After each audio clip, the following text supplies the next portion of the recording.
Welcome and thanks for joining the third event of the Mitigating IoT Security Threats for Consumers project, where we're going to be discussing small business and IoT safety in the context of today's global events. My name is Franca Palazzo, and I'm VP of Growth for iPolitics, and I volunteer as Executive Director of the Internet Society Canada chapter because I'm a geek and really passionate about an affordable, accessible, and safe internet for Canadians. I want to take a moment to send out some thank yous. I'd like to give a special thank you to our co-organizer of today's event and presenting sponsor, Cybersecure Policy Exchange, powered by RBC, and Jeremy's going to talk a little bit more about them when I introduce him. And I'd like to thank iPolitics as well for sponsoring this event. iPolitics is a digital political news organization that provides cutting-edge coverage of Canadian politics, policy, and the business of government. This project was launched in 2019. This is our third event. And you can find a report on our first event that took place in person at the UK High Commission. And you can find a recording of the second online event on our website, internetsociety.ca. If you're interested in becoming a partner or getting involved in this project, please don't hesitate to reach out to me. The project was initially funded by the US Embassy, and our partners include the UK High Commission, the Australian High Commission, CyberND, Cybersecure Policy Exchange, Cybersecure Canada, CIO Strategy Council, AWS, Security Partners Forum, Serene Risk, CIRA, U Group, 12 Dot, and CCTX. So you'd be in very good company. So now I'm going to stop talking, and I want to introduce my co-chair and a huge contributor to this project, Jeremy DePope. Jeremy will be moderating today's important discussion. Thank you. Thanks, Franca. Hi, everybody. Hope you're having a wonderful start to your day. I do want to point out and thank today's presenting sponsor, Cybersecure Policy Exchange. It's a new initiative dedicated to advancing effective and innovative public policy in cyber security and digital privacy, powered by RBC through Rogers Cybersecurity Catalyst and the Ryerson Leadership Lab. And they're doing some amazing work and producing some great reports. And I'd encourage you to Google Cybersecure Policy Exchange, and you can find their website and all the great work that they're doing. No matter what hat you're wearing today, we really appreciate your participation. If you're here out of interest, if you're in the academic environment, business environment, government, or civil society, what you're doing and participating in these events is really a public service. We are talking about public safety, so thank you for that. I'm really excited about today. I've been thinking a lot about this project over the past couple of weeks, especially after one of our partners, Serene Risk, had a workshop last week that I participated in. So this was a really exciting discussion. We've got some really good folks with all kinds of background in where we're kind of funneling into on this discussion about mitigating consumer cyber risks, and that's sort of getting us to the role of small businesses and what small business can do. So that's how we're kind of framing this up. And to start off, we've got Martin Fassier. Martin's from Casa Energy, and they're doing some really cool stuff on IoT energy side, and Martin's going to tell his story. And so without further ado, I want to pass it over to Martin. Thank you, Jeremy, and good morning, everyone. First, thanks indeed to Jeremy, Franca, Internet Society for the opportunity to share the so-called guinea pig story, as I put it initially, speaking to Kaz's own experience in going through the cybersecurity verification program. Big thanks from the get-go to PodCon, the 12 team, and Tim Mosley and the BC ISO team. They were instrumental in our achieving this milestone. I'll provide just a bit of context. CASA was launched in 2014. Its mission was to demonstrate the potential of modulating electricity demand in the residential sector using consumer IoT, essentially modulating the heating of space and water and air conditioning and a bunch of other things, obviously car charging, for the benefit of the end user, but also to the benefit of the grid operator. So relieving congestion, peak times, managing energy on the demand side, which is in fact known as demand side management as a strategy. So that put us on a path of creating hardware solutions and software solutions. We found out from the get-go that there were no hardware on the marketplace to address our needs, or what was there certainly did not meet the requirements that we had for them. So we set out to design, to manufacture, and to operate a consumer IoT ecosystem that would bring us into, or as close as can be, to critical infrastructure, which is the electric grid or electric operator systems. Obviously, that is as critical an infrastructure as it gets, and technology was fast pushing questionable technology onto that particular area.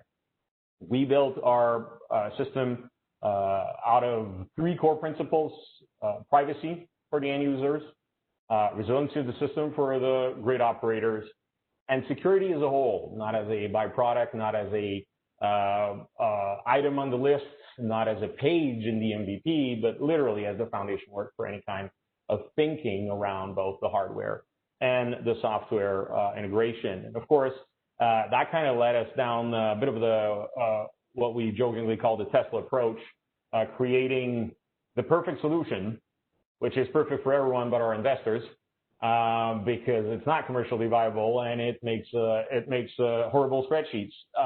But the exercise was indeed to demonstrate that within the limits of today's technology, there was a way to put this together and eventually streamline it to make it more commercially viable and interesting.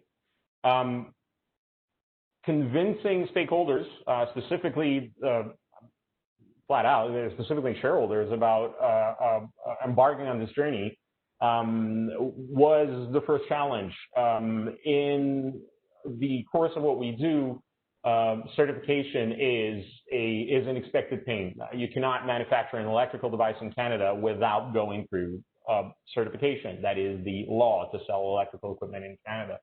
So there was already known pain of going through certification process. Of course, there was not much love for added burden of certification on something that was intangible, or in this case, not mandated by law.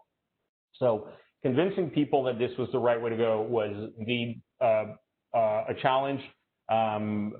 Best practices, so to speak, are an easy target. When people don't want to commit resources, they're deemed as enough, quote unquote. But we really wanted to get this further. We ended up understanding that our flexibility as a startup really was key. It counteracts corporate inertia, that's for sure. So being faster on your feet means you can address certification challenges faster and easier. But of course, it's also a strain on our money or resources. This is where BC Hydro and CSA came the beacon of light, so to speak, when we were introduced to the upcoming T200 cybersecurity verification program. So CSA had put this together. BC Hydro was keen on being the champion of that particular standard for consumer IoT in the utility sector. And we committed to being test subjects for the certification process. Working with a startup ain't easy, but someone's got to do it. The whole process of getting resources lined up, getting people together in a room, because back in olden days that was feasible, especially considering that BC Hydro is in British Columbia and we're in Montreal. That took some time to get on the road, but eventually CSA and FOD with the 12 team managed to create schedule tools for us to follow along and to make sure that whatever resources we committed to this were really exploited in the best of way to achieve success. One of the key things that BC Hydro, I think, did quite well in this context was to create a worthwhile commercial opportunity. And of course, it sounds a bit like the old carrot and stick approach, but it kind of is what it is. For the IoT sector, especially in consumer business, decisions are driven by cost. How much cheaper can I make it? How can I, outcost competition for a similar product? And so setting out on decision-making based only on the principles of cybersecurity is, frankly, a tough sell when your crowd is one of shareholders or investors. So providing, in this context, an opening into the fact that BC Hydro would be favoring vendors that have gone through the process is what was needed for us to make that decision. The certification process itself was as painful as we expected it to be, as it always is. There's typically nothing very fun about going through a certification process, except in this case, it was even more interesting because we were highlighting areas where we thought we were doing good and clearly weren't, and highlighting others where not much attention had been paid, but where our own philosophy from the get-go had already paid off. And we were overall quite pleased with the results. There is, of course, no 100% score in these type of exercise, but again, the guidance that was provided by CSA and the 12 team was instrumental in making this worthwhile for us. One lesson learned, or one concern rather, of surface strength certification was the bar, or what I kept on referring as putting the bar too low or too high. And I think we had some proper exchanges as to where to set that bar. Setting it too high means other vendors, other competitors will not even tackle it. And then the certification becomes somewhat of a moot point because it has low traction amongst vendors. And of course, setting it too low dilutes the whole effort into nothingness. It's never easy with a new standard, and of course with a moving target as cybersecurity. I think again the CSA team did a really great job of that. It took us nearly, I'm almost ashamed to admit it, but it is part of the lessons learned. It took us almost 2 years to complete the whole process. And of course, what happened in the process is we redesigned our system about a gazillion times during that time. And so the flexibility of the certification process and the auditing process was quite important. We had to know what needed to be set in stone and what could be changed moving forward. And of course, when all was said and done, well, we were happy. We were the first ones to come out the other end. We could boast about being the first Canadian IoT aggregator with a cybersecurity certification, which of course we immediately did not do, because what we realized and had not realized back then was that this was painting a bullseye on our back.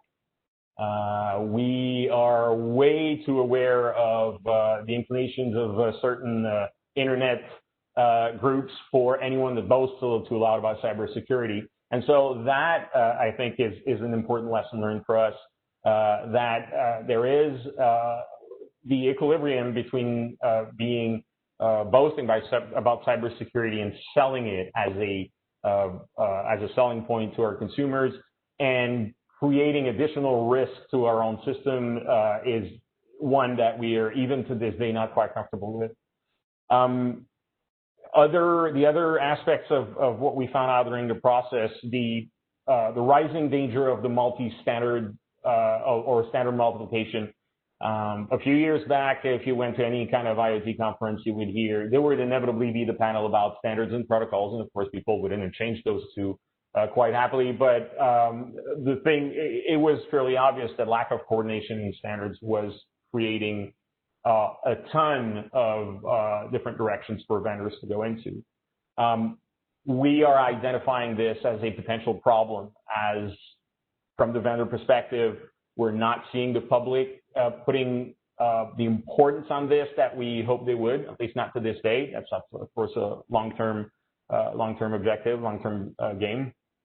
But also in the regulator and the government side, there seems to be not the traction we wanted to see to mandate regulations around cybersecurity. Me personally, it hurts. It hurts to see that. We really need this agenda. We really need our lawmakers to step up to the plate on this. And I think sharing our experience on this will hopefully help people here to push this agenda forward and make sure that we can protect Canadians better as we move towards into technology. Thanks so much, Martin. Really appreciate that. That's tremendously insightful. And that's, why we wanted you to kick off today, is to have that firsthand experience provided. Barbara, I was introduced to NIST, I guess, 2 years ago this month when I was at your offices. It must have been in Maryland, maybe. There were so many meetings that day. I can't remember where they were trucking us around. But I've been following NIST ever since, and you do amazing work. And delighted to hear from you in the workshop you've just completed and all the wonderful work you're doing in IoT. Thank you. Thank you for inviting us here. Thank you for inviting NIST. I would like to share some slides. I can do that. No, we see them. Thank you. Update from the NIST Cybersecurity for IoT program. And while some here are familiar with NIST, just briefly, NIST is the National Institute of Standards and Technology. We are part of the U.S. Department of Commerce and just part of the U.S. government. NIST's mission is to promote U.S. innovation and industrial competitiveness by specifically advancing measurement science, standards, and technology. It has a focus on economic security and improving quality of life. Within NIST, in the information technology area, two priority areas are cybersecurity and the Internet of Things. So this program, the NIST Cybersecurity for IoT program, is really coming at, of course, that intersection, and that is the concern here. NIST also has a role as providing information security guidance for federal information systems. So briefly, the Cybersecurity for IoT program is supporting the development and application of standards, guidelines, and related tools to improve cybersecurity of connected devices and environments in which they are deployed. We take the role of collaboration across government, industry, standards bodies, academia. That is a critical role. This is not something that can be done alone. It has to be done as a collaborative effort. So again, we're looking at the fact that devices interact with the physical world, and that's what makes IoT devices different. They're coming from manufacturers, especially smaller manufacturers, which don't have the decades of experience in IT and cybersecurity that IT companies have. So how do we bring those devices to incorporate more of those critical capabilities needed to enhance both cybersecurity and ultimately the safety of the device? If the cybersecurity is compromised, then safety becomes at risk. So this is the definition that the Cybersecurity for IoT program is using, that what makes an IoT device different is that capability to interact with the physical world and to have that networking interface capability. Okay, so across NIST,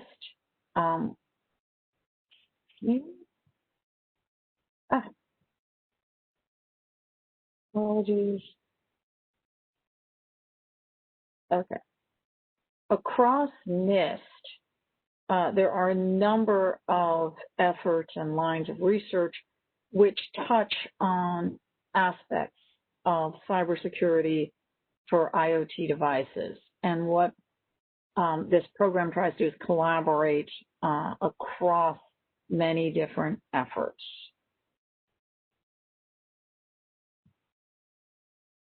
So brief recap of some of our recent events.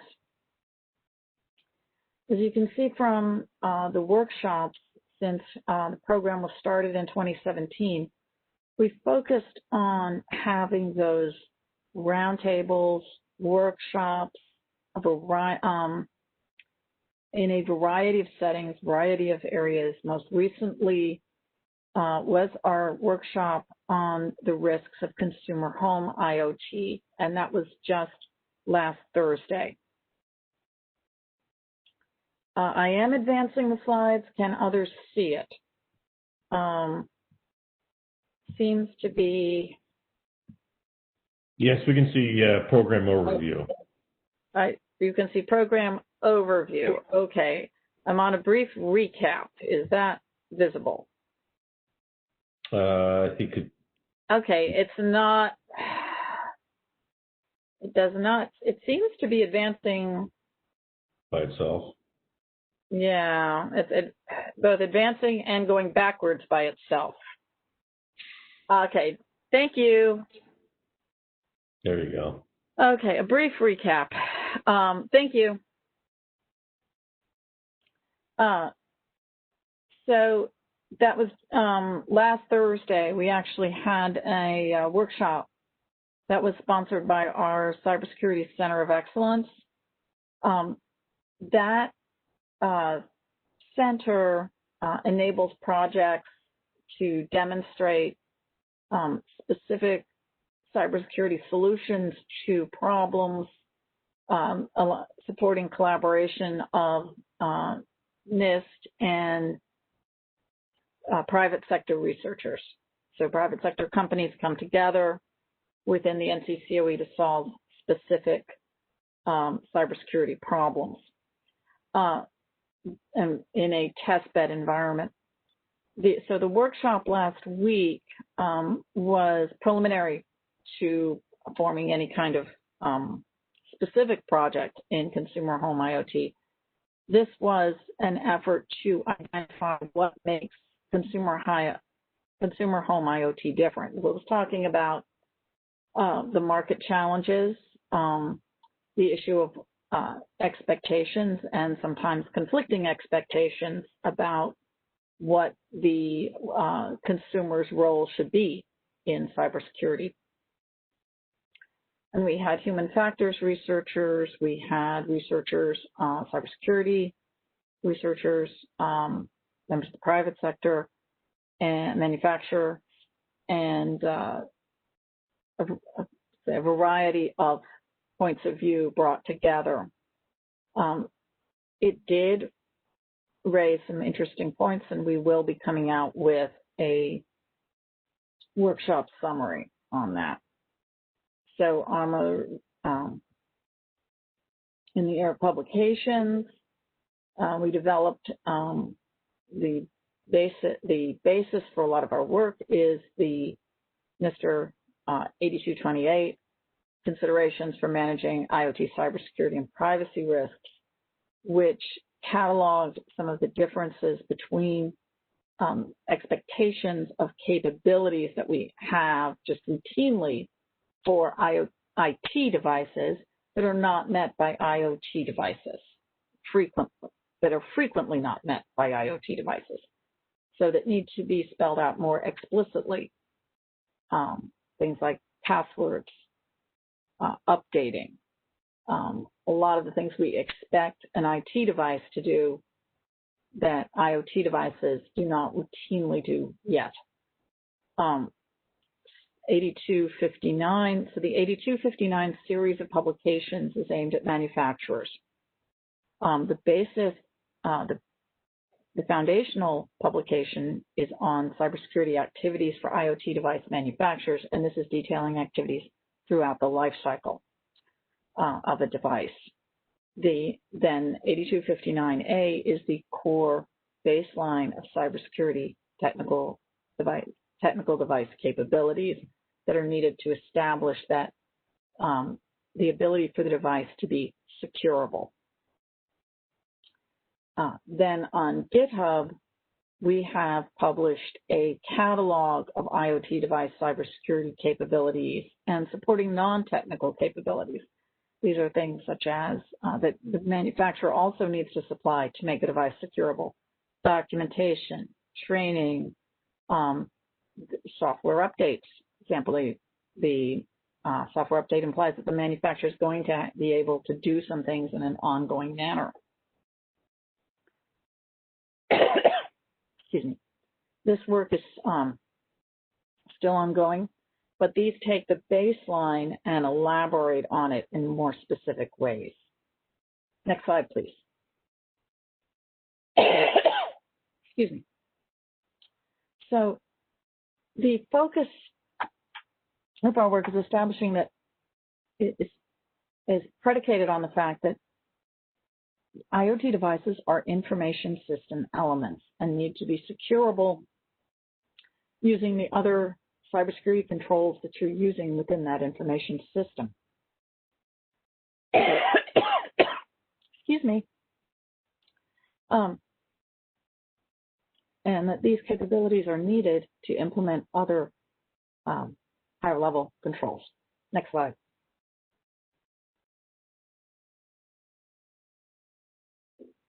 So the recommended activities to help manufacturers address customer needs for IoT cybersecurity throughout the product development process. This is our recommendation to manufacturers in that initial publication published in May of this year. And looking first at what are the expectations of customers, determining how to address those customer needs. I apologize. Planning for it, and then defining planning for the support, and then communicating with, and what you need to communicate with customers. Next slide.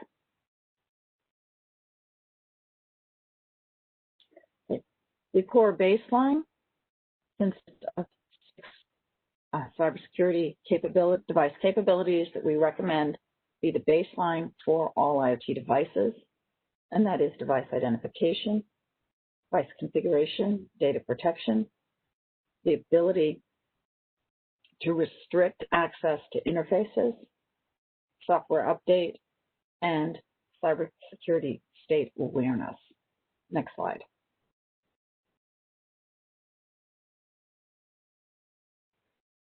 So one of our next steps and what we're currently working on is taking that core baseline and elaborating it to meet the needs of the federal government and its use cases. So the federal government uses NIST Special Publication 853, which defines cybersecurity controls that federal information systems should be using and defines a minimum baseline for the federal government. That is what we're working towards now, is establishing what does a IoT device need to be able to do in order to be securable using those controls. Sorry. Next slide.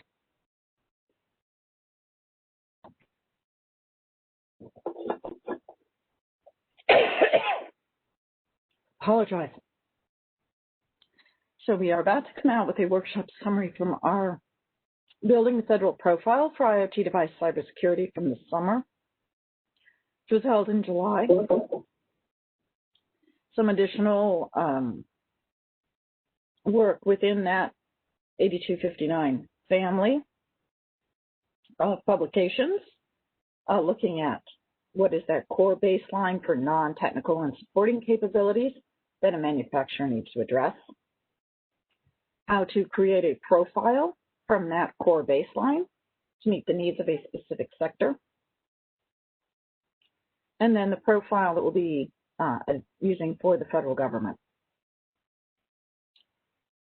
Beyond that, we're also looking at providing guidance to for federal agencies on establishing their own IoT device cybersecurity requirements to meet specific challenges of that agency's federal information systems. Next slide, please. And this is just talking about the fact that we are expecting there will be more profiles of that core baseline. Next slide.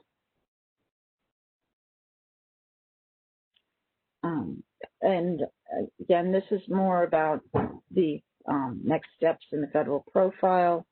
I don't think I need to work on that here. Next slide.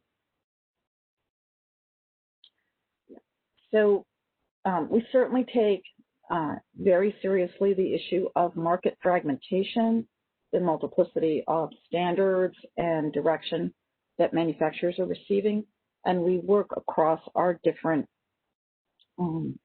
standards organizations, different partners with different countries, looking especially through the ISO IEC JDC1 Subcommittee 27 on cybersecurity. That is the primary vehicle we're working with internationally, but we work with a number of countries and organizations. Next slide. And this is just talking about the specific standards that we are, standards development efforts that we are engaged in, bringing the work we've done into those organizations. Next slide.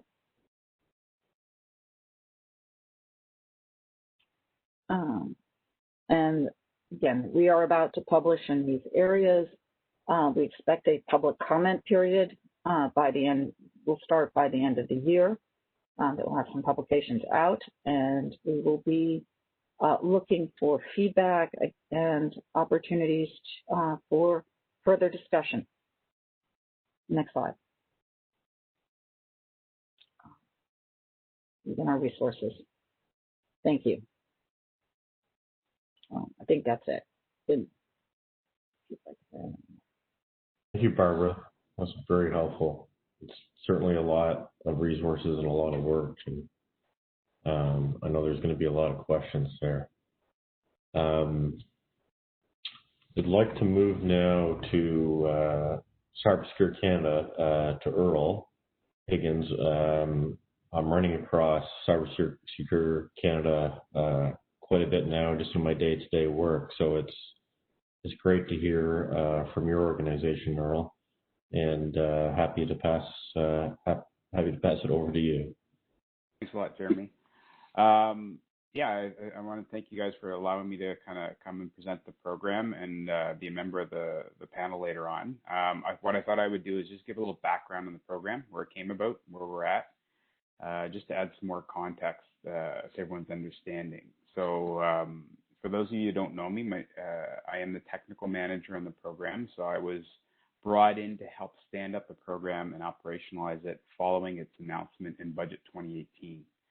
And what the essential situation was at the time is the government recognized that there was a gap for small businesses, especially in cybersecurity. While there are a lot of great standards out there, many of them we call them high bar standards, which are very good for great cybersecurity, but are almost unattainable for small businesses. So the idea was to kind of create a program which, as a background in engineering and physics, is a challenge. I walked right in the door, and the first thing they said is it has to be cheap, easy, and effective. And I was like, yeah, thank you very much. It's going to be a challenge. But luckily enough, it's a great partnership. So we have 3 different departments that are working together. ISED, or Industry Canada, is the lead on the program. For cyber expertise, we're supported by the Canadian Cyber Centre, or at the time it was CSC. And we also have our Standards Council of Canada, who are a partner in the program. So I work closely with Will, who's also on the panel for this program. And what we've effectively done is created what I like to call the basic baseline bar for cybersecurity for companies in Canada.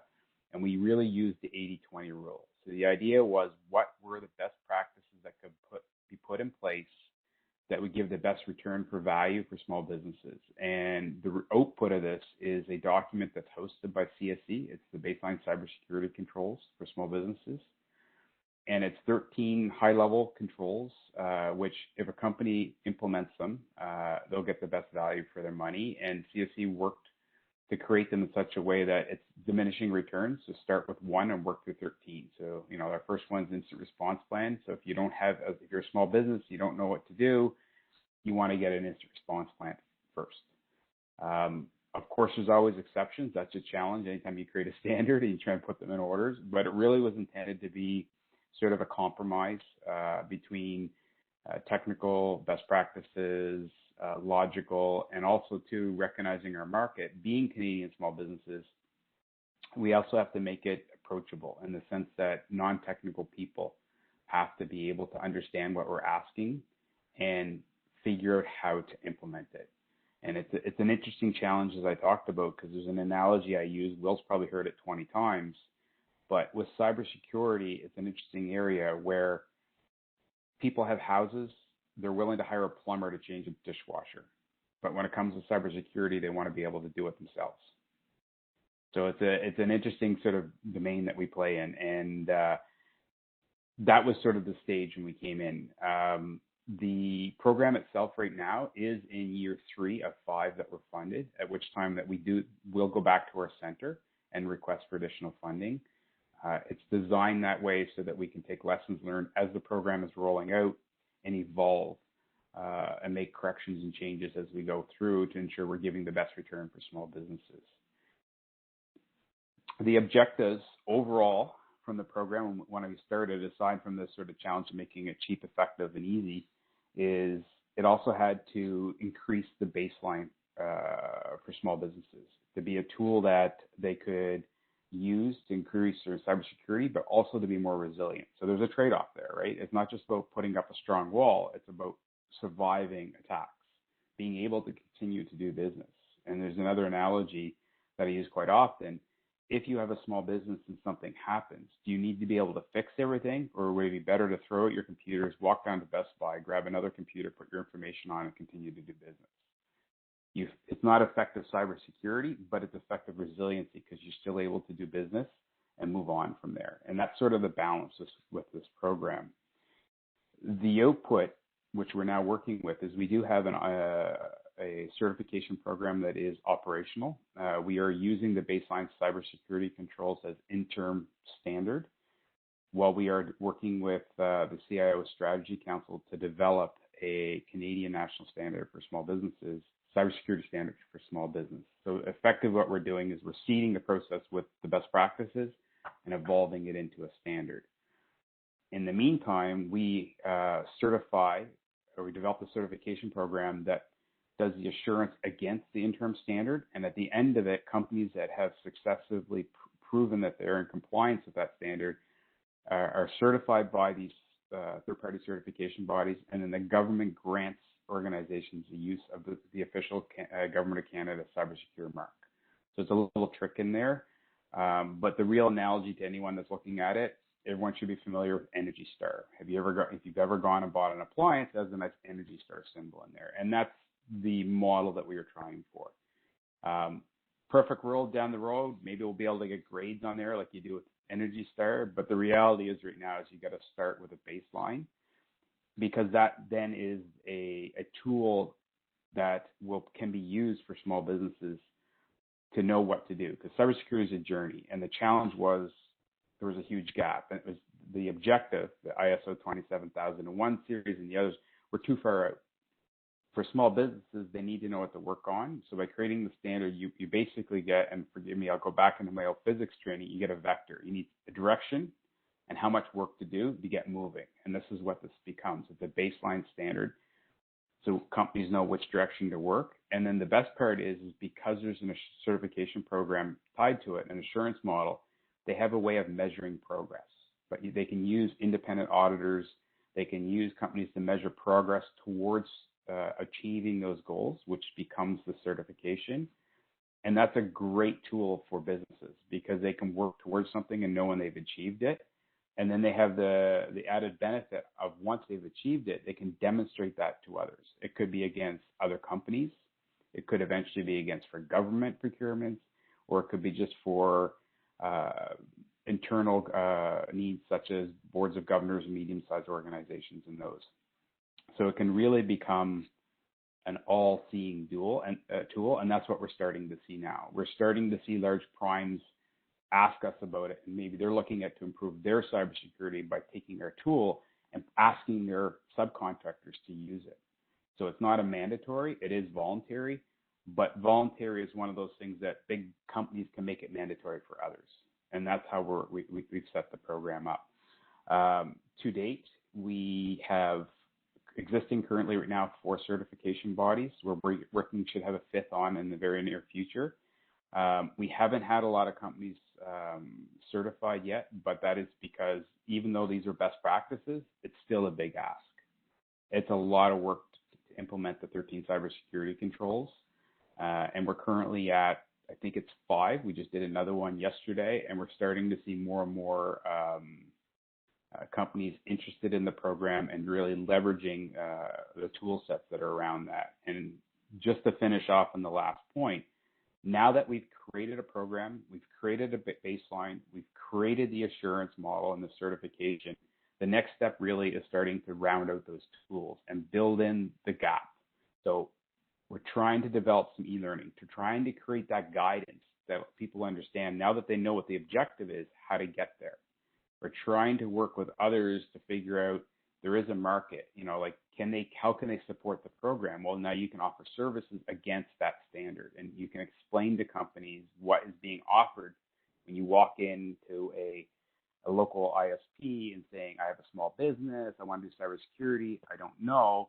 They can ask or look for the cybersecurity requirements and then say to them, we would like to be compliant with that. So now it's becoming a reference tool, and we can start looking to see how others can leverage that tool to actually improve cybersecurity for small businesses. And I think that's really the next step, and that's when we'll start to see the numbers really start to increase on certifications because the value becomes more and more apparent over time. So at that, I'll leave it at that. I know we have pretty tight time schedules. So. Thanks, Earl. Really appreciate it. Certainly have some questions, follow-up questions, especially on the insurance side and the incentive side that you covered. So everyone, we're going to go into more of a kind of panel format, more discussion format. And so to start that, William O'Neill from the Standards Council of Canada is going to introduce himself. I just ask everybody to be brief in their comments, and then we can leave as much time for some fruitful discussion afterwards. So over to you, William. Good morning, everyone.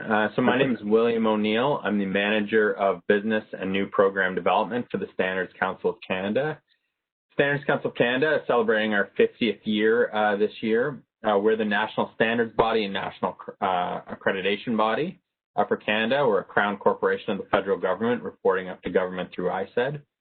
And we're responsible for general oversight over the standardization system in Canada. With regards to Cybersecure Canada, our involvement has been we accredit the certification bodies that Earl was just mentioning, and we also played a hand in coordinating the development of the standard, including the awarding of the RFP to develop the National Standard of Canada to the CIO Strategy Council, which is one of our accredited standards development organizations. And my role within SCC is to develop new programs and to bring on new business.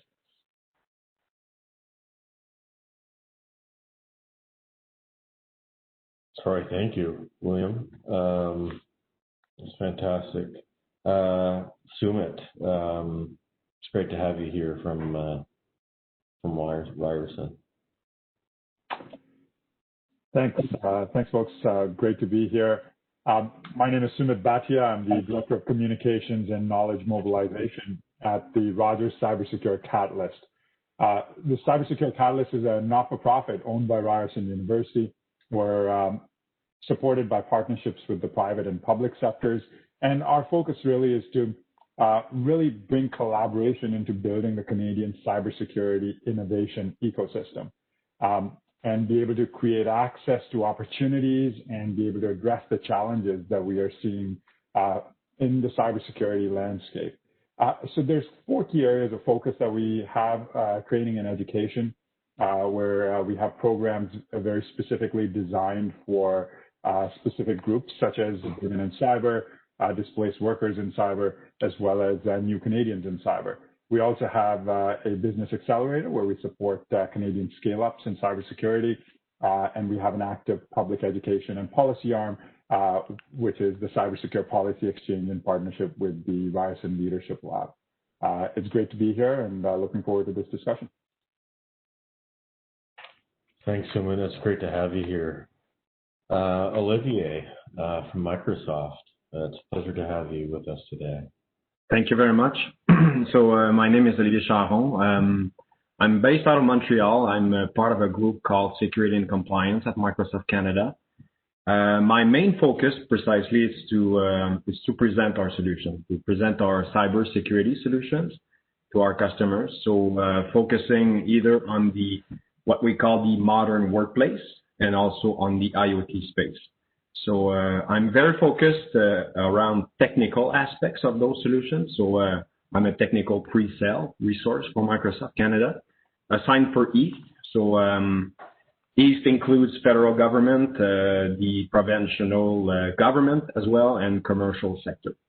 So part of my mandate precisely is to help big companies out in the East to improve their security posture precisely. That's it. Excellent, Olivier. Thank you very much. Mike, great to hear your perspective. Thank you. Thanks for having me, Jeremy, and good morning, everyone. My name is Michael Lau. I'm the Senior Director of Security Solutions Architecture at RBC. I lead a team of architects whose primary focus is to design security solutions that are secure, consistent, extensible, and scalable for the bank, and that is aligned to our enterprise strategy. Excellent. Thank you. And Earl, would you like to make any additional remarks? Or are you good? No, I think I'm pretty good. Good? Okay, perfect. So there is a chat, and please feel free to ask any questions on the chat line, and we can get to those. I want to kind of start with the Martin. You talked about going the extra mile.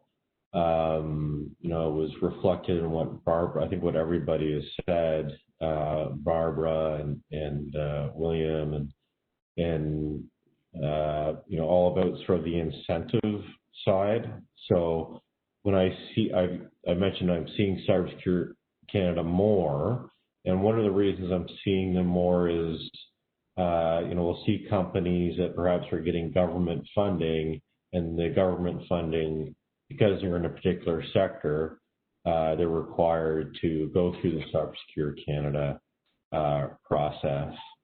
But I'd like to ask a little further and dive a little deeper into that because of some of the, talked about the restrictions on devices and the insecurity of them. How do you see the legal, environment or the regulatory environment evolving? Do you see it sort of gradually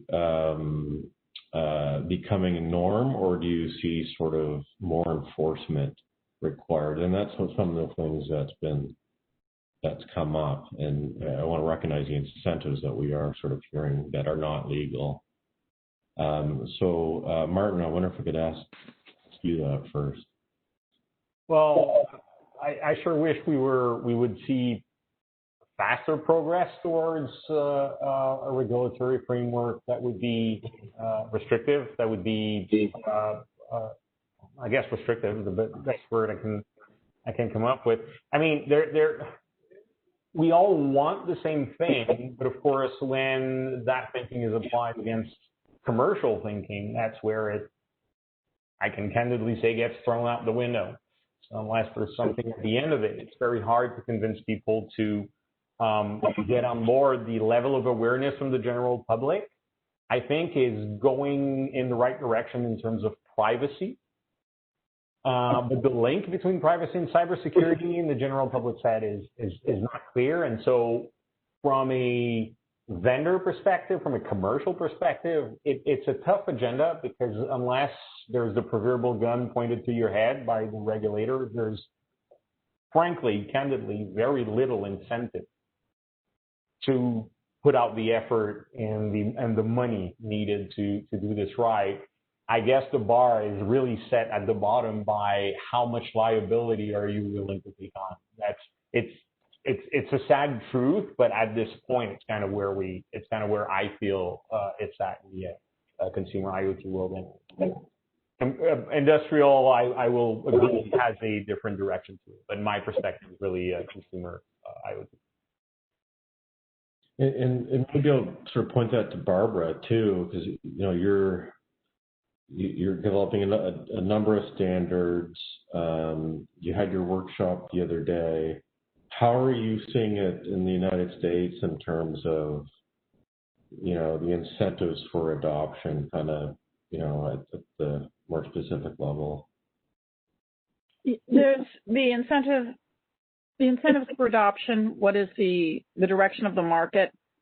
I would agree that certainly there's greater awareness than there was, but it's also that consumers don't know how to act on the information. They don't have good, that consumers, there's some interesting studies about when consumers are presented with information, they will tend towards the more secure device.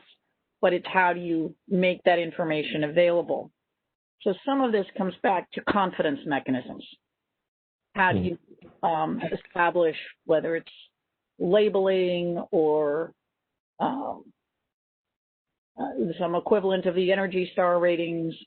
How do you establish that there is confidence that this is a secure device and convey that to the public? Mm-hmm. The other issues, of course, market fragmentation with some states starting to go their own route, cybersecurity for IoT,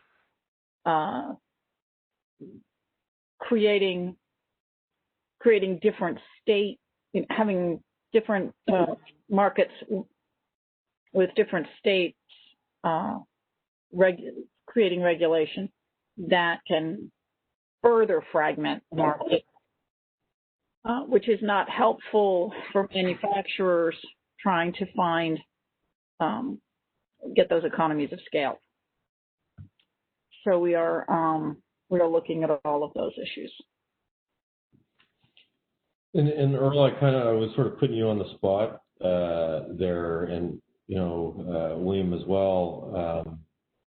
You've talked about sort of some of the things that are occurring, and also the insurance side, and that came up in a conversation I was having the other day in the role of insurance, and I wonder if you could touch on the relationship there. Sure. Do you want to go first, Will? Yeah, I can start. So when the program was first, the Cybersecure Canada program, when it was first announced last August, we received quite a bit of interest from different types of organizations, and some of that interest did come from insurance companies, looking at how they could leverage the use of this program into incentive packages whereby they would sort of reduce premiums for cybersecurity insurance for some of their small business customers. And I know that we passed a lot of that information on to ISED and Earl and his colleagues. And I think those conversations have been ongoing. Earl would know more about the current status of those conversations. Yeah, so on that side, cyber or insurance or cyber insurance is definitely a key thing that we're working on. But it's been an interesting challenge because insurance is all based upon data, right? And we're in a situation right now where the insurance companies are uncertain about cybersecurity and impacts. So they're hesitant to commit too much because the impact, they just don't know. So then they don't have the models that are in place yet.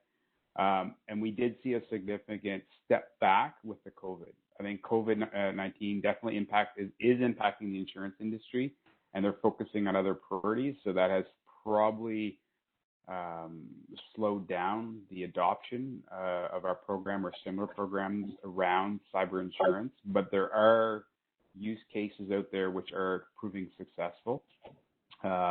Examples being in the UK, the UK has a similar program called Cyber Essentials that has a optional free, I think it is, cyber insurance, which comes on completion of certification is one model, which in that case is essentially access to free cyber consulting, a fixed amount.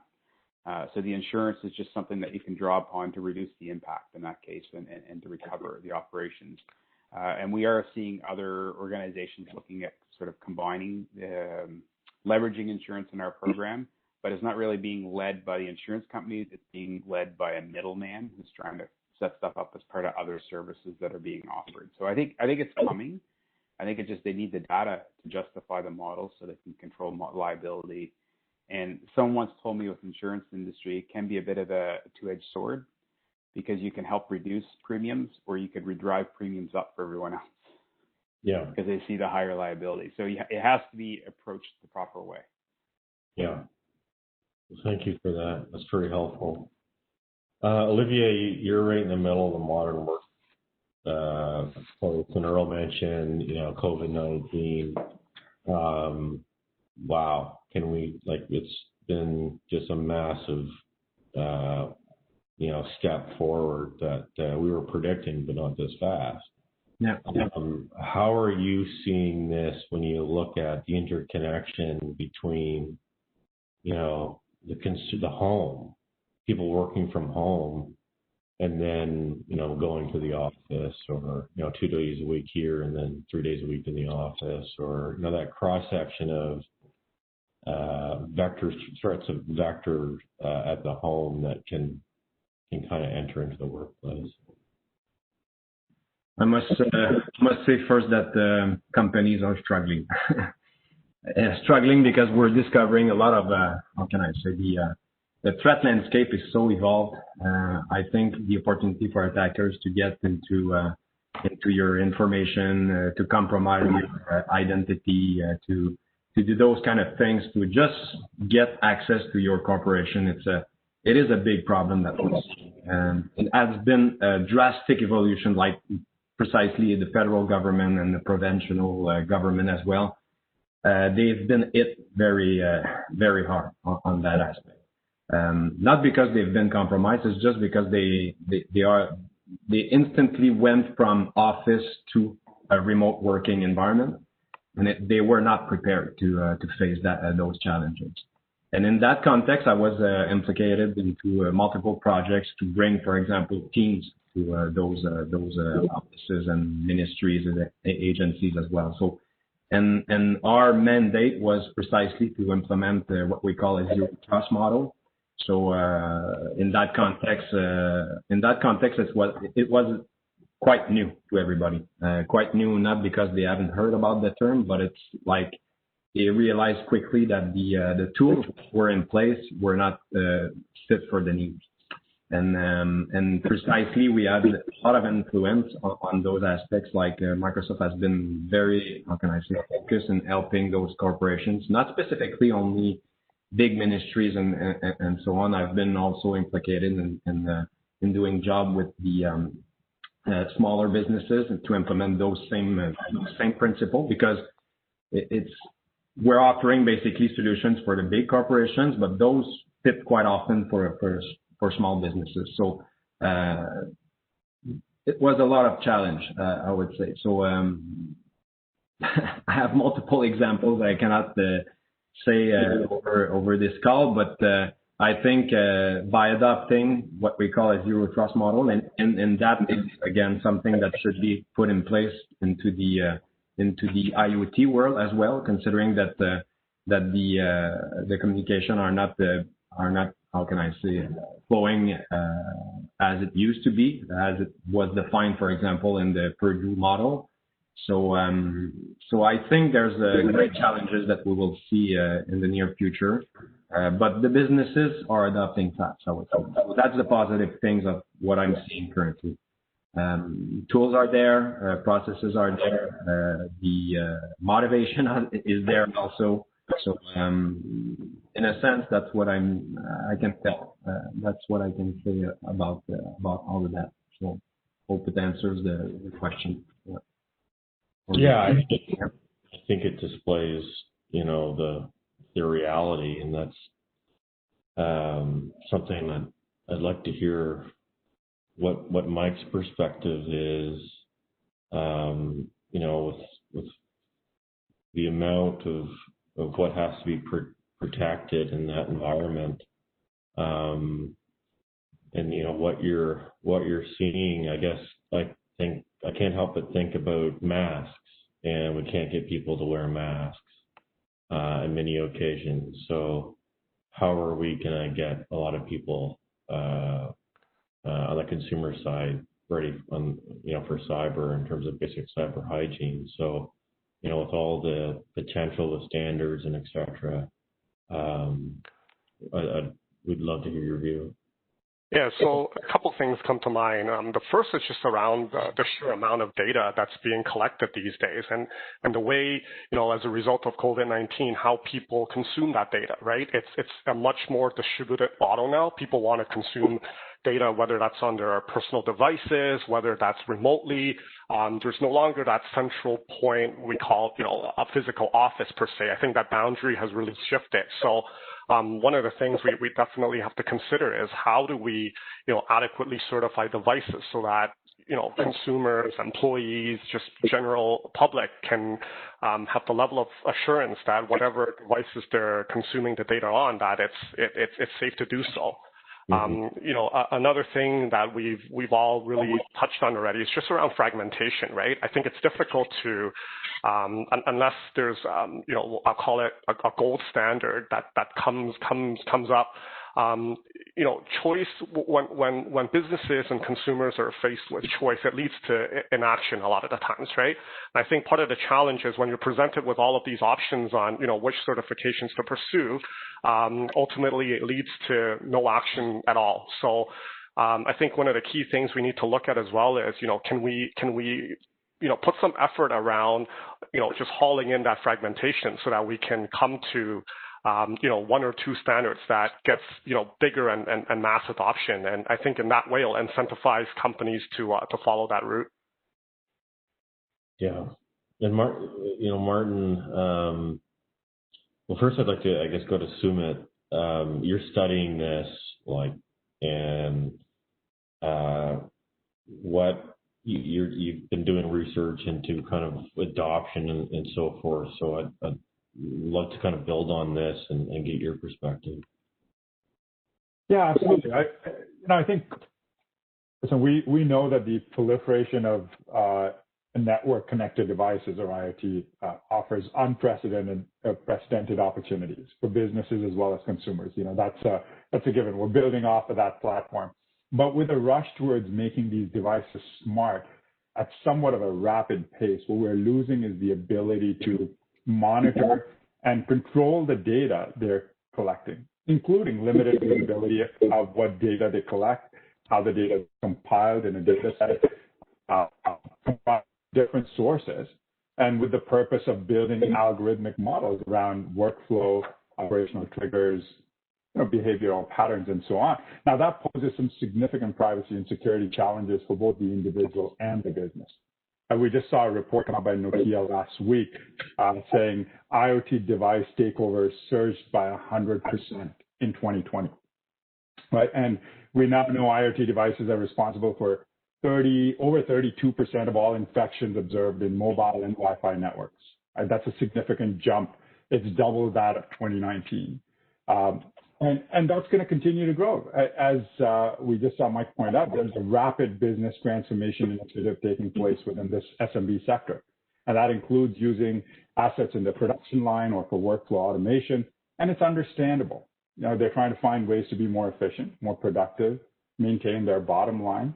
But many small businesses have little to almost no cybersecurity infrastructure and very little understanding of how these devices should be selected, how they can be customized to be implemented in a secure way. So, what I think we're finding just in our studies is that while certain frameworks have emerged for addressing privacy and security issues around IoT, we still do not have a clear set of standards and regulatory frameworks. And where we do, we are not really communicating them effectively and with clarity to small, medium businesses so they understand what adoption really looks like, right? So we do need, we need some standardization, but we need certain level of awareness. I think we need a cohesive voice to bring all of these pieces together. And especially when you asked earlier around regulation and standards. One of the big challenges we find is that such technologies often span multiple regulatory fields. Depending on the data it collects, it can fall under multiple jurisdictions. So who takes the responsibility of harmonizing these as well? So I think anywhere where we see public policy needs to be introduced is where safety of Canadians is at risk, and where businesses need to understand with clarity how it impacts their day-to-day operations and what they need to do to continue to operate in a safe, secure way. So that's all part of some of the work we're doing, but I think we've got our work cut out for us. Yes, harmonization certainly has come up a lot, and I remember our preparation call a while ago about that, and certainly raised by many businesses, not sure where to go. Barbara, how are you? You've talked about working in a cross-sectional manner, and how are you navigating that to sort of support that level of harmonization or similarity with other standards? Generally, by making sure that we are communicating with all the stakeholders. See, we hold a lot of workshops. We hold our public comment periods. We also get out to the relevant standards groups and try and make sure that we are presenting and we are, and it's about taking the time to engage. Yeah. I'd also like to just bring up one other point. One of the issues we also see that affects uptake of cybersecurity information and manufacturer action. A lot of times, it's not the when you have compromises to devices, they're being used in DDoS attacks, for example, or some other kind of attack. It might be that the owner of the device isn't the one who's really being impacted. But they're the ones who have to take the action to secure the device. So this is another issue, and it impacts a number of areas. Do you think about insurance or think about ownership of the device? It's not the cost of the security and where the loss might be two very different places. So the cost of securing it versus where that loss is occurring if it's not secured. And that's an issue that also needs to be taken into account with some of these approaches. A question came through. Thank you for that, Barbara. And I think it's sort of relevant. Question came through on the concept of zero trust, and what that means, which is very much a mentality of exactly what it says, and to lock up systems to be that way. I wonder if one of you could comment on that. I can add about that, because it's one of the principles on which we are developing most of our products precisely. Like, for example, there's multiple pillars in that model that we have defined in one of the white papers that we have on our website. First of all, the identity.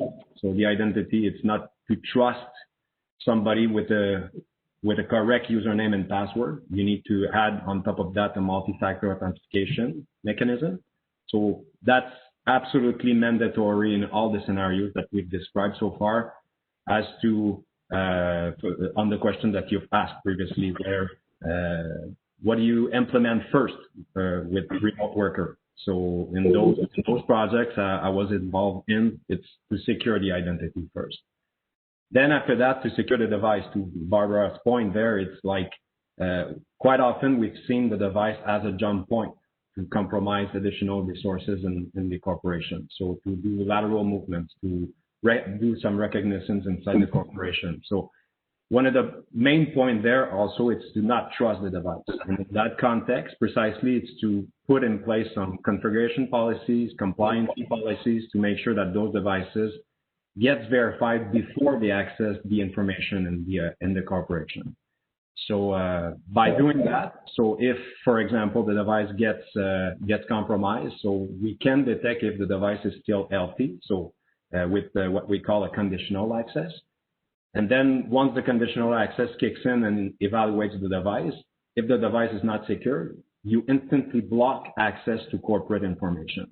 And then after that, if the corporate information states that your device is back online, you've authenticated to your system with a multi-factor authentication, a 2FA, for example, then the path is open again. So those concepts of dividing the identity, the device, and the data. So I've not talked about that. So the data, of course, it's one of the key pillars that attackers wants to get access to. So that is putting encryption at risk for sure, putting encryption like egress. So I could be talking about that for hours, but we need to put in place some mechanisms to recognize also sensitive information on your endpoint. So if, for example, it's tagged as highly confidential, those information should not flow out. So it should be kept on the device or kept in a central directory where you have access to that, the audit information, for example.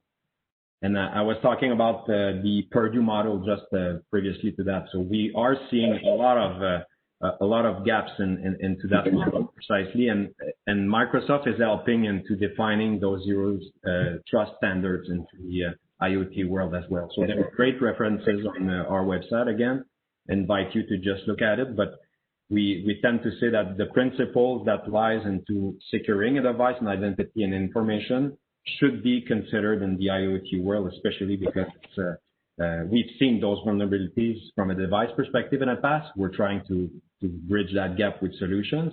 But in the IoT world, especially in the fact that those devices are been there for years and so on and so forth, I think we should rework our model, that model precisely, to eventually go with that zero trust mentality. So that's the way I see it. So yeah, I hope it made sense. Yeah, absolutely.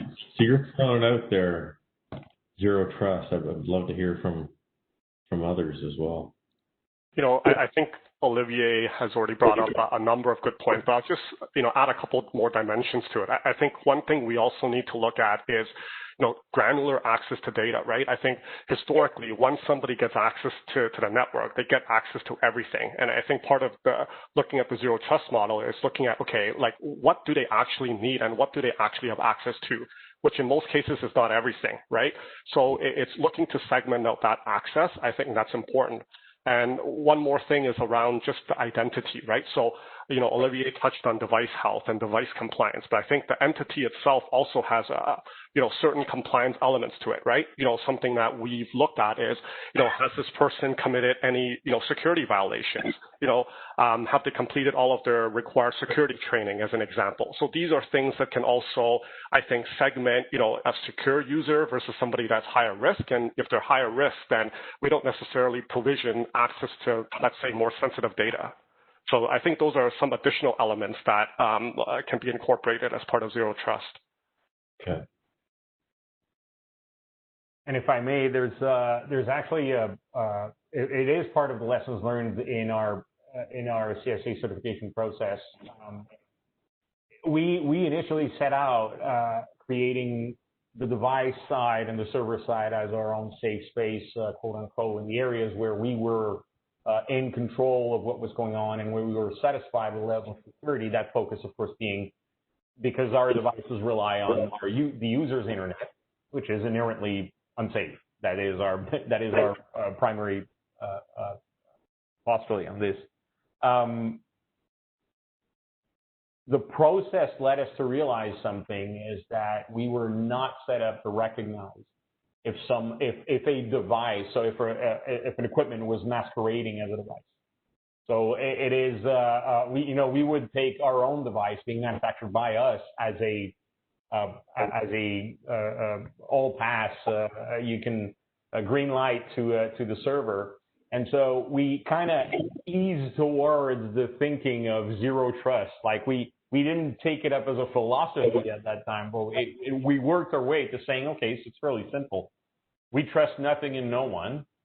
We already had, as to Michael has just spoke, we already had a data approach that would assist in ensuring that not too much that data was being managed in a fashion where being compromised would not lead to all data being compromised. It's a rather complicated aspect of our platform and one we're proud of, but on the device side, that was not as clear or as cut out. And so that going through the process certainly helped us create a lot of new mechanisms for device identification, for validation. I mean, some of the machine learning and AI projects that we're working on with Enercan has us leaning towards analyzing a quarantine device for its behavior and ensuring that whether or not this is a device that is either is being compromised or a complex system masquerading as a group of devices for a system, which, if you look at some of these cyber attacks on electrical grids,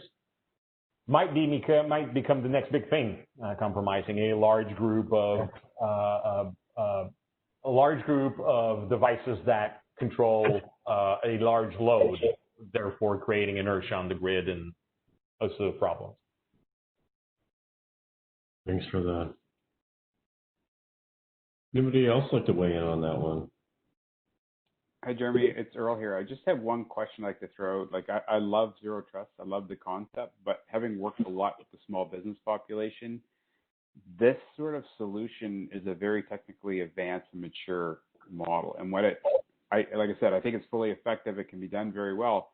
But what you end up in a situation now where you start creating tiers or classes because small businesses can't implement that right now. Maybe there's solutions that'll come, but that's the gap that we face right now. And even though you can implement it, the reality as an organization is you're working with other organizations and you're connected to others. And it's the old analogy, you're as strong as your weakest link, which is the people that can't implement the very fancy tools. So I think it's a good solution. I think it's probably one of the best ones out there, but it's limited impact when you're looking at an economy and all the businesses and all that. It'll keep the big companies secure and the government secure, but can it be transferred into everyone to use it? And more importantly, can people use it at home, right? Because that's the final step. No one's thinking about is home use, personal information, personal people. So just something to think about, kind of kick around in your head. Yeah. Martin, like you talked about, what would you say to someone when they're in your position and they're trying to encourage investors and leadership to take that extra mile when it's not law right now? It's an interesting question. I have no easy answer to that even today. It was hard 3 or 4 years ago. It is. I can't say it's really easier now. I submit that leaning on the evolution of the privacy question would probably be a good weapon. Back in 2014, 2015, I would hear people say, privacy, we make a big fuss out of it, but look at Facebook and look at what people are sharing. And that is not untrue, but is not the proper approach. And we are now seeing that privacy is becoming more and more a key decision factor in purchases. That was, I submit, somewhat unexpected. The other unexpected thing is the asymmetry of that. So in the American market, we get, frankly, 0 questions about our data policy and privacy. But anything that we ship to Europe starts with that. And it feels that consumers there would probably care less that the device don't work when it reaches there than if we were to answer that, our data policies do not meet their expectations in terms of privacy. It's a difficult concept. I always use the same example on that, by the way, which is, people think of IoT, light bulbs and thermostats and the like, which is all fine. You don't really care that your house is at 21 degrees Celsius. That's pretty much what everybody else does. But your water heater and the profile of your water heater in terms of privacy, that sounds almost idiotic as a concept. But profiling 2-hour showers on a weekday might tell a different story of someone personally. And so the privacy concern there is not immediately apparent, but it's one. Frankly, when speaking with people that would look at the bottom line, I would use that first to lead into cybersecurity. And of course, any kind of commercial incentive attached to certification. So for example, BC Hydro has been pioneering of, having programs for which vendors qualify only if they're certified. Those are all excellent points to make to investors, but it's definitely an uphill battle. Yeah. Jeremy, if I may, I'm going to just jump in on that question because I think something that both Martin and Earl said really struck home with me, which is I think, unless we have policy and regulation, the responsibility is very hard to communicate, especially to a small, medium business. I think we're still at a point where small, medium businesses don't completely understand the impact of privacy and cybersecurity on their business, right? Whether it's financial, whether it's reputational, whether it's operational or technology-led. So we're at a place where we are still working towards creating awareness, creating resources, and creating access. And then to something Barbara said earlier, which is creating engagement with small, medium businesses, which is critical. And I think part of what our policy world needs to look at is how do we create that as a structure for small, medium businesses, right? And then we can think about certification because, frankly, when it comes to certification right now, we first need to understand where are you in your maturity cycle? Where are you in your journey? Do you require certification? And once you get certified, how are you going to back it up? Do you have an internal mandate? Do you have, the proper channels, the proper resources, a plan, so that you can sustain what you learn? And I think that those are important questions for us to consider as we think about how some of these discussions apply directly to small, medium businesses. Absolutely. And I also wanted to ask you, Sumit, about, you mentioned scaling up, and, I guess I got sort of a two-part question is, how are we doing economically? Like, how are you seeing things, how in terms of companies like Martin's emerging? And then, of course, I think you've touched on some of the things, the challenges with scaling up and the implications that has.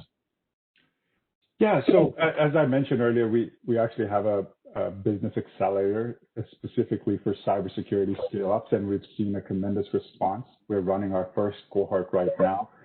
I think to answer your question generally, I think the cybersecurity ecosystem offers a ton of opportunity. And I know folks at the Catalyst and at Cybersecurity Policy Exchange, we're always very hesitant to use fear as a driving force behind bringing cybersecurity awareness. We're very conscious of talking about opportunities, the benefits, the positive impact that it can have for businesses. And that is, that I'm finding is a conversation that resonates with these organizations.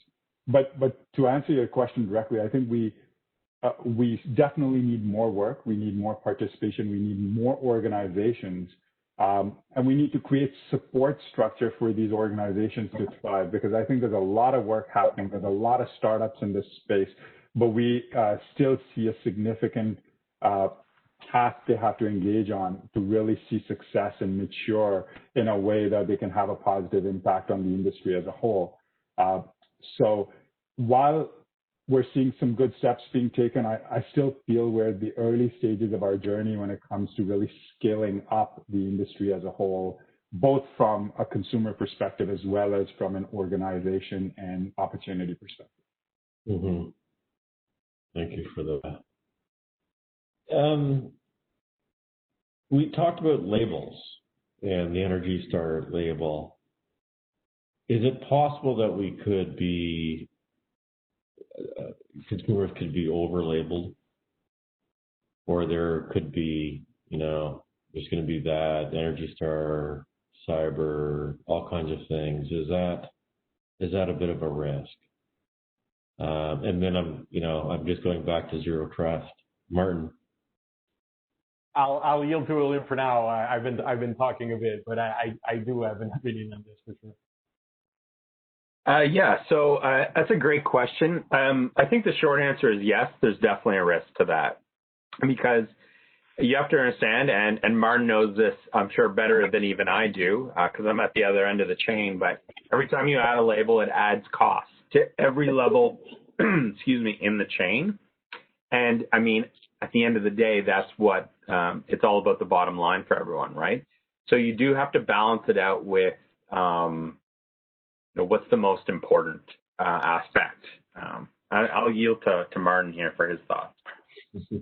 And I'll literally pick up on that last sentence, because that's what it's all about. Certification is the label is typically a one choice. What label am I putting on? What symbol will I have on my equipment? In our case, is somewhat, I'm not going to say special, but we're slightly different, because we make, again, electrical equipment, which, in Canada requires certification. So anything that comes out of our doors here already has either an ETL or UL certification. The reasons being purely commercial in this case. It could have been CSA. That's not really the issue. It's more of a lab recurring cost issue. But there is a danger of putting too many labels for people not to understand them. But there's simultaneously a requirement for that, because we're seeing now that there is more and more value attached, or would be more and more value attached to any kind of labeling around cybersecurity, privacy, keeping it safe envelope, insert your concern here, than there is around others. And I'm afraid, I'll be candid about Energy Star and that concept, right? Energy Star had a great reputation, great traction. It is not one of those standards that has kept up with technology. As a matter of fact, only in the matter of the last few months has there been, discussions about including, for example, communicating line voltage thermostats, such as this one. Things are lagging behind, and therefore, even for us, this has not been identified as a worthwhile investment. Because remember, as William said, every single label is an investment. Every single device that bears a label, that label has a cost attached to it. So do I think we need a label? I absolutely think so, but I think we need it once it becomes mandatory to have it, to sell something responsibly in the IoT marketplace. So that's my half and half explanation. No, that's great. Mike, how would you kind of see the impact of, and also Olivier, the person that's, working there day to day, they're creating a business, they're not focused on this kind of thing. They're really focused on investors, business strategy, customers, all kinds of things. I remember being in the digital accounting sector and, how big that of the job was. How are you seeing this, how are you seeing the scaling and the impact that this has on the growth of businesses? I mean, I think ultimately it has to come down to balance, right? I think the panelists have already talked about, certifications need to be achievable, right? Especially when you're talking about small to medium businesses. Look, at the end of the day, we know a lot of these businesses don't have the in-house cybersecurity expertise to necessarily be able to comb through regulations and be able to, do all the necessary things to adhere to them, right? So obviously, cost and talent are going to be factors in this, right? And at the end of the day, I think a lot of these companies are going to need to get outside help, and that's additional cost, right? So at the end of the day, if you have, regulations and standards that are too complex, it becomes a choice for them where they say, you know what, like, I just cannot afford to achieve the level of certification that's required, and they might just drop it, right? So I think as we look at developing policies and standards, we really have to keep that in mind so that it serves its purpose at the end of the day. So there's thank you. And so there's been a few kind of key insights through our discussion. Zero trust being one of them. The reality of the business environment, and the incentive environment, whether it's insurance requirements, which are still evolving, public safety requirements. But there's sort of obviously a very divergent regulatory incentive environment. Let's call it an incentive environment.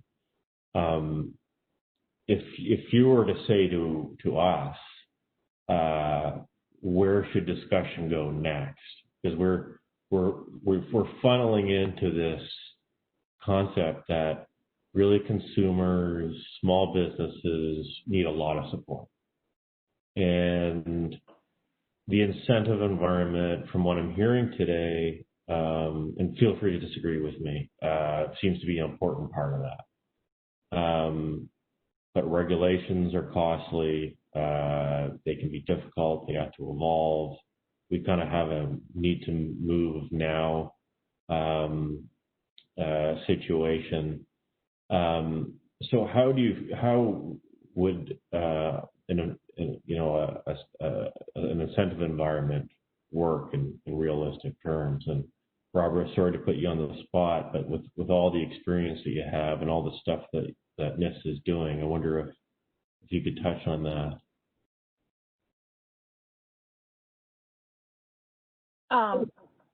I have to say that's an area we're still looking for stakeholder input.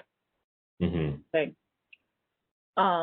And it's also different for different markets.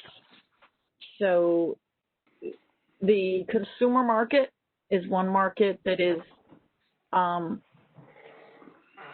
going to be more driven by externals potentially. Mm-hmm. We're also very much, of course, involved in that market for the federal government, providing guidance to the organizations that own the federal information systems. Mm-hmm. And what is involved with what they need to be seeking when they procure devices. Mm-hmm. So those are two radically different markets, and we end up working with other agencies. NIST is not a regulator. Mm-hmm. We provide guidance and we provide information, technical information to other agencies that are in healthcare. So, for example, Health and Human Services, looking at the healthcare sector, and looking at different sectors. So I think this is going to be a different for different sectors and different, you'd have different groups of stakeholders and different expectations on the owners and buyers of the devices. Yeah, that makes a lot of sense. I mean, I think about Australia and some of the work that they're doing, and it's by a sector basis. So I think that's very important to keep in mind. I'd ask for others in terms of that. I know we've touched on it a lot, but it's just something that I'd like to dive a little bit deeper into as we finish off. Hi, Jeremy. It's Earl here. I got a thought on that, because incentives is something that we run into quite often with our program, being certification. Usually the first question comes out is like, who's going to pay for it?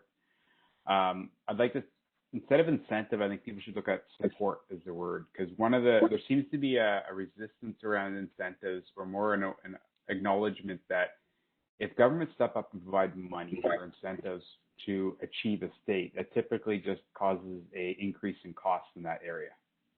Mm-hmm. The analogy is the government gave every student coming out of high school $20,000 for their college education. You would see the cost of education go up accordingly. Now, there might be a hysteresis thing, so there might be a delay in the impact, but ultimately the business case then for the people offering the services is there, and they find a way to get at that.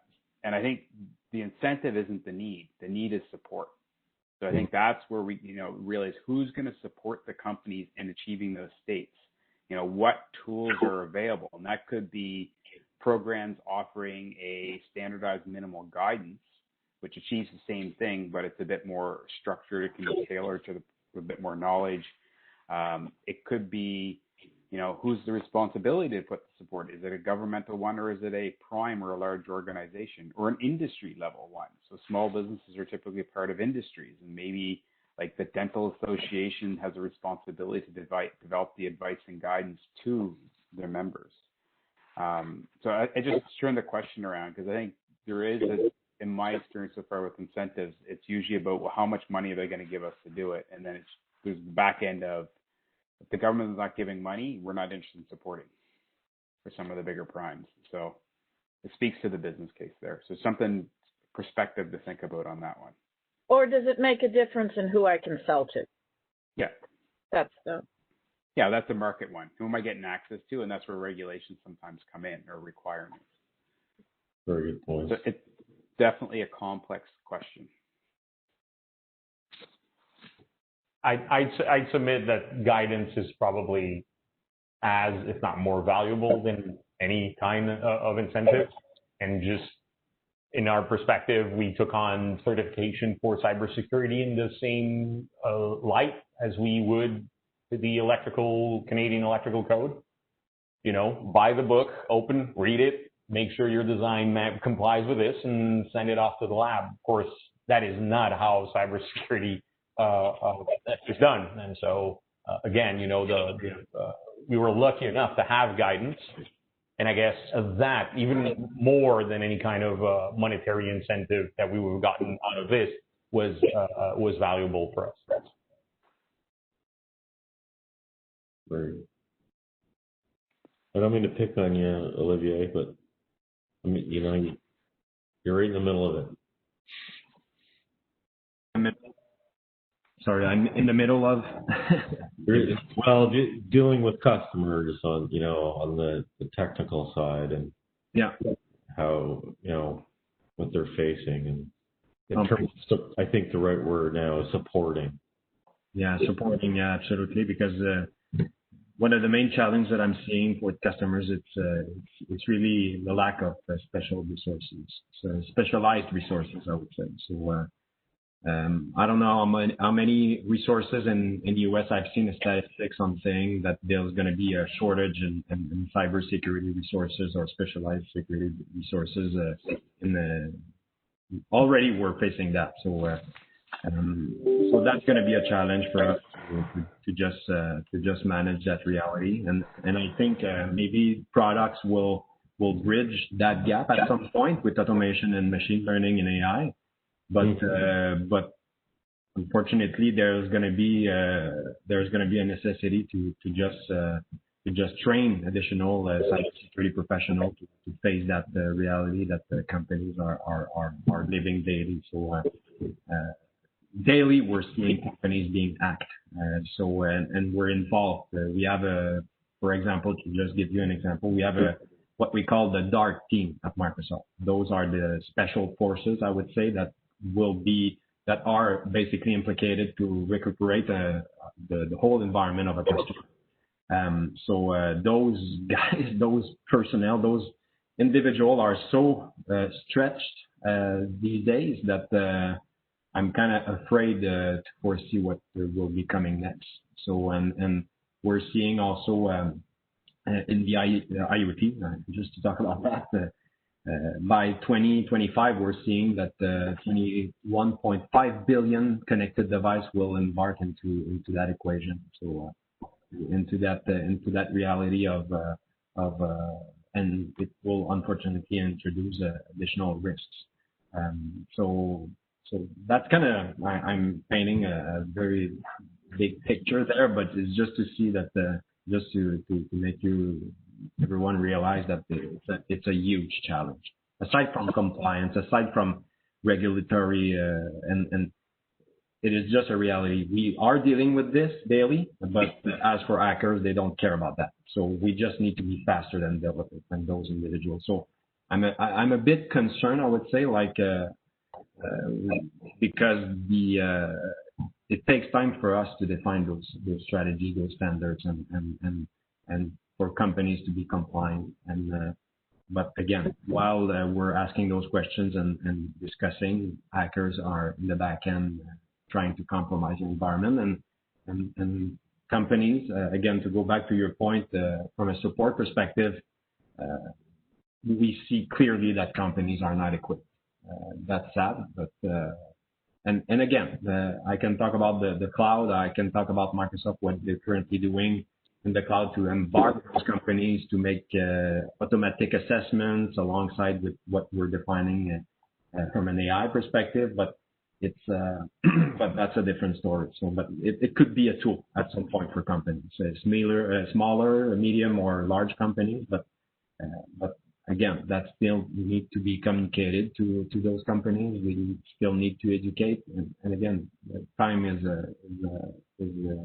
not our ally in that story. So I hope it made sense, but yeah, that's a big challenge. Thank you very much. As we close off, I'll just remind folks that they can ask a question on the chat. Just narrowing in on this, one of the things that we're doing is in our work with this project is we're capturing insights and not necessarily making policy recommendations all of the time, but providing insights that help policymakers in making decisions. And a lot of what we've talked about today, there's some commonalities in previous discussions we've had, which really is helpful, because when you get to that point, you realize, okay, well, there's the building block that needs to be added on to in public policy discussions. And here's the great work that's being done. Now, I wonder if I could ask each of you just briefly if there was, one key insight, not really a recommendation, but an insight that you'd want, someone in the audience to know about in terms of supporting. And I really think that's where we've come down to, is supporting the organizations. And, what would that be? And Martin, you're on the top of the list as usual. So going with you first. I was afraid that was coming. My insight's obviously going to be fairly different from everyone else, but I think it's choosing cybersecurity as your foundation is the insight we got from all of this. I still see to this day product specs and requirements from clients where cybersecurity is a chapter or a paragraph. No, that should be word number 3 in whatever front page of that project. So it can't be built into; it needs to be built upon. I guess is what we learned from all of it. Sort of a security by design perspective. Yeah, safety by design perspective. Barbara, love to hear your thoughts on sort of what all these. You've had this great workshop recently, and all this fantastic work, and it's hard to, I'm sure, boil down and but out of what we've talked about, what would be that insight that you might think about? I certainly totally agree with security by design. That agree with that. One area that's really come to light is the emerging role of the cybersecurity product or the product security officer, as opposed to the CISO for the organization. There is also a product security officer, and that these roles are different, and often that product security officer is overlooked. That somebody it's security by design, but that there is somebody with the right skill set looking at that all the way through. I think the other insight is that different sectors, different customers have different needs with respect to cybersecurity support. And those can be radically different when you're looking at consumers and large organizations. Thank you. That's fantastic. I love that, Barbara. You've given me a role to champion there. Earl, what would you've given us a great deal of insight today. How would you sum it up? So I'd probably go back to the comment I meant about guidance and support, but I would add a little bit to it, in that it has to be proactive and customized guidance and support. It's not sufficient to tell people or provide support such as, oh, you just need to go out and solve your issue or implement this. It has to be in a way that companies and organizations can understand it and relevant to their business environment. Because that's the one thing that you see in certification is I deal with it internally. When I deal with a program, people's like, well, make it a 3-step process. And I'm like, it can't be. It's really customized to the organizations and their unique situations. Cybersecurity is that. So if the guidance is there, the success of the guidance is it has to be somehow customizable to the organization, because they have to see themselves in there. If they don't, then it's just another requirement that they don't understand. Then it's not real guidance. Yeah, very helpful. William, you're in this environment where you're dealing with stakeholder after stakeholder after stakeholder. That must produce a lot of insight. And again, I'm sure it's hard to boil it down, but I wonder if you could share with us what your thought would be. Yeah, sure. Actually, I can boil it down. And partly that's because I'm probably the least technical person on this panel. You know, I'm really approaching it from the business development side. I'm not a cybersecurity expert in any way, shape, or form, but I've had literally over 100 conversations with different organizations and businesses across the country over the last year. My key insight is that there's a lot of knowledge, a lot of expertise, and a lot of individuals who want to help businesses improve their cyber posture. And I think what our challenge is how do we make those services available to small businesses, obvious to small businesses, and most importantly, economical to small businesses. Mm-hmm. I like that last point. Well, I like all your points, but I like that last one. Sumit, you're doing amazing work. Your thoughts are greatly appreciated. Yeah, thanks, Jeremy. I think, just a quick threefold breakup in that record. One is, I think as policymakers, we need to recognize that IoT requires its own set of regulations, not different regulations pieced together. And things that will require a combination of strong standards, governance models, and product development that takes that security by design into consideration at the design and architecture phase, right? And prioritizes user control and understanding. I think on the other side, as experts, we need to have more broad, non-specialist conversations about the use, collection, and effects of both IoT data and cybersecurity. That's essential to help the general population understand the technological changes in this space and how to adopt them. Now, I think the third part I say to small, medium businesses is build a culture of cybersecurity. Start by creating a cybersecurity plan. It can be 3 bullet points, 5 bullet points, but the minute you do that, you put pen to paper, you express the importance to your people, your employees, and you tell your customers you care about their privacy and security, and you assure your partners that you're doing something about it. So I find like we've got multiple things to do, but those are sort of how I see it, the 3 steps. Thank you for that. Olivier. Yeah, I will steal Martin's point on secure by design. I think it needs to be this way. I would say moving forward, we need to be putting cybersecurity at the front of anything that you would be developing from an engineering perspective. And aside from that, for things already implemented, I would say that define a plan to identify your crown jewels, basically your crown jewel processes. Mm-hmm. To define also a way to map your digital estate at some point, to know what you have inside your environment. And again, that's my point of view from a cybersecurity expert. So also to spotlight the attack paths that you have inside your business.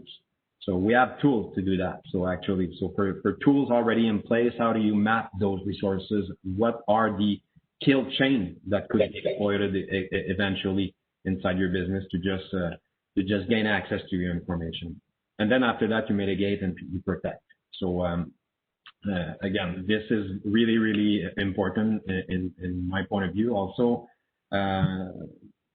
to educate. So the other part, Sumit brought that point as well. So to educate, to build your business on top of, to make cybersecurity as a top concern for the business. And that's mainly it. So we need to present a solid case to the management for them to be advocates and to present the risk eventually and to mitigate the risk eventually. So that's what I'm seeing. Yeah. Thank you. And Mike, I don't want to, coax you, but William brought up the economic point. You're right in the, looking at the scaling. We talked about scaling up, and I don't mean to provide insight directly related to that, but I'm very interested to hear your thoughts. I would say something is better than nothing. At the end of the day, cybersecurity is big, it's complex, especially for small and medium-sized businesses. For a company starting from ground zero, it's not reasonable to expect that you're going to be in a perfect security posture overnight. So this is where I think, when I say something is better than nothing, it's every control you're looking to build in and to put in is potentially mitigating a threat or a threat vector. So it's a journey, right? And I think, you have to look at it as a journey, something that you're going to have to plan for and progress towards. And I think if you have that mindset, it's something that's more palatable for small and medium-sized business to tackle. Very good. And lastly, Earl. I went through Earl already. Sorry about that. Have I missed anybody? Okay, great. Well, that's really helpful because at the end of the day, that's the kind of information we're aiming to produce is the knowledge exchange that you've provided today, and then to boil that down into insights that are helpful for all the stakeholders involved in this environment. So this has been a real privilege to speak to each of you with your tremendous expertise and all the fantastic, amazing work that you're doing that we look forward to continuing to talk about as we continue to hold these discussions. And I hope we have you involved going forward. So thank you very much for the privilege of moderating your great insights today. Franca, perhaps I'll leave you with last words. I just want to thank all of our panelists, and I'd like to thank the attendees for taking the time to join us today. And that's it. Everyone have a great day, and I look forward to speaking to you all again in the near future with our upcoming events.